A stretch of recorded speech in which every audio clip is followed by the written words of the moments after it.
Hello, welcome back to the channel. My name's Ed, a junior doctor in the UK, and all this week I've had the pleasure of chatting to Anna Kent about her new book, Frontline Midwife, all about providing healthcare in some of the most difficult places in the world. Today we're going to talk about a little bit about her journey after that, but just to bring us full circle, tell us what made you go into this mad line of work. If I'm honest, so as a child of the 80s, in a very comfortable Shropshire village that was very picturesque and a loving family home, I can almost remember to the day it was the first time that starvation had been shown on the news, with the interviews with Michael Burke that later inspired Live Aid. And I was a young child at the time, so it wasn't necessarily one thought equals the next thought, but I can remember being like shocked in like a human response, like shocked to my core. So I just didn't know that things like starvation could happen. Like to see other children my age that were dying and starving just made no sense at all. I mean, it still makes no sense, right? You know, even in my 40s, we produce enough food in the world to feed everybody, and yet some people are starving. I mean, it's politics rather than geography that is the biggest factor, which was a lesson I had to learn the hard way. You can't just, there's no such thing as just going and solving the problem. It's more complicated than that. But yeah, as a child, I knew I wanted to do something. And then throughout my sort of early years and teenage years, I did a lot of different work experiences, and I worked with a really dynamic nurse on a work experience who was really inspiring. She just, you know, when one of those nurses that just absolutely know their stuff, but they're also brilliant people. So like the two sides of me just fitted together. This is perfect because I want to be this. I want to be like her. I want to be this dynamic nurse, but also I want to do humanitarian aid and help stop. So even from before you even started your nursing degree, you had an idea that it was going to lead. Had an idea, yeah, that was it. Wow. So, and then went out to South Sudan first as a nurse, and then was so inspired by the role of a midwife, then added on midwifery, and now I work in the NHS as both a nurse and midwife. Yeah. And we've heard in the previous videos about the time in South Sudan and Bangladesh. Bring us up to speed with where you are now. What's happened since then? So after I left working with Médecins Sans Frontières, MSF, I knew I needed to take a step back from the actual front line because it had taken such a sort of a deep toll on me personally. But I hadn't quite sort of put to rest the idea that I could still help people birthing in resource poor contexts. And so I went back to Bangladesh and joined a teaching group on the first ever midwifery course in Bangladesh. So until 2014, midwifery wasn't recognised as an autonomous profession in its own right. Through the Millennium Development Goals and through a massive positive change in politics to recognise midwifery in Bangladesh. They had different centres across the country. They recruited women from poorer backgrounds that wouldn't necessarily be able to pay for their education themselves, trained them to diploma and degree level in midwifery over 3 years, fully funding their accommodation and their training. I was part of the team, so I was doing clinical skills, so I was like mixing my red food colouring into buckets of blood, and we had knitted placentas, and we had the full rhesus dolls and baby resuscitation kits. And then after they qualified, they all went then back, after some consolidation time in the local hospitals, they then went back to their home villages to spread the access of quality midwifery. And what about the kind of, even the basic things in terms of translating or getting, you know, good documentation and things from? How did you get? Well, one of the amazing things about working in Bangladesh is that the medical staff are really, really highly trained, extremely intelligent, very dedicated, and I have never worked with a more dedicated group of midwife students because I think a lot of them were inspired to become midwives because they'd been in their home villages and they'd seen their aunties give birth, they'd seen siblings be lost, they'd seen toddlers drown because there wasn't access to healthcare. So not only were they smart and dynamic, but they're also dedicated from a root cause of wanting to help their communities.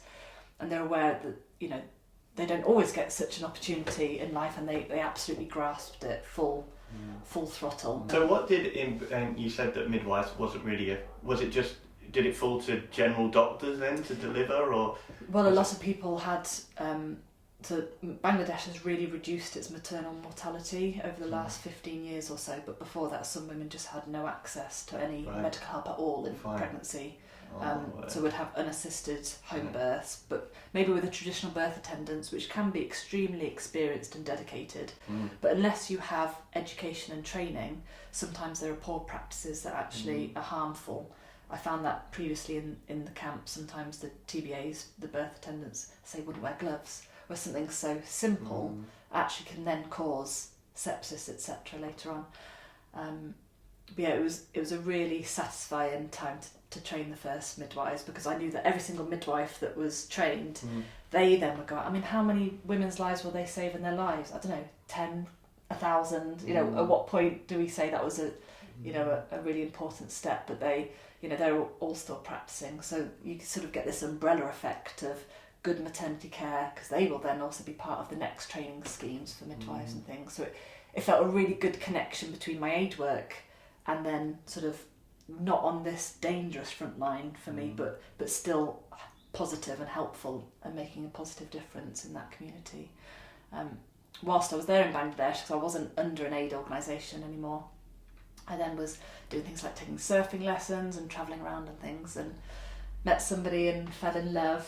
And then we eventually married. It was, a very romantic whirlwind, wonderful time, white sandy beaches, tropical, it was just, it was fantastic.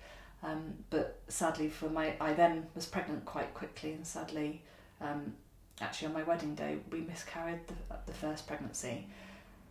And I've worked with miscarriages through different jobs, A&E nurse, through my time as a nurse and midwife with MSF, but I had really, really underestimated how brutal a miscarriage can be. And it's important that I say not everybody feels this the same, and everybody's different, so I can only speak at this point from my personal experience for me. But this pregnancy and this baby, 2 lines on a pregnancy test, and it had the power to positively change my life, and my life had taken a different route, and to lose that pregnancy, especially I was in Bangladesh at the time, and I had no access to healthcare myself, and I only had lack of access to healthcare for 24 hours, 48 hours before I could be assessed at a hospital with bleeding.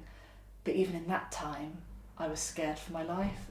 So imagine the refugees that have a lifetime of no access to healthcare.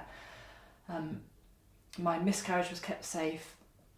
I came back to the UK, and then my husband joined me as well, and we started our lives together, and then we were really pleased to then be pregnant again. So my second pregnancy. But unfortunately at 6 months of pregnancy, at a routine scan, we found out that my unborn baby had developed a really rare brain tumour. And it's still it can still be like a sucker punch, so I still can't quite get my head around it. And this is my personal grief. I'm not putting my grief onto anybody else's experiences, but it just felt cruel in that I'd worked with so many pregnancies and helped them keep safe in the really extreme areas, and my baby was to die of something I'd never even heard of, like a 1 in a million chance. But then I have to remember, there is no such thing as fair.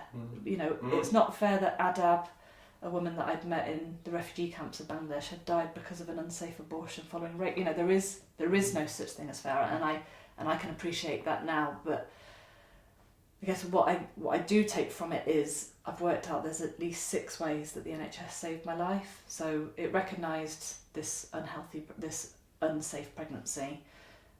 Unfortunately, my unborn baby had developed this brain tumour, and I had too much amniotic fluid.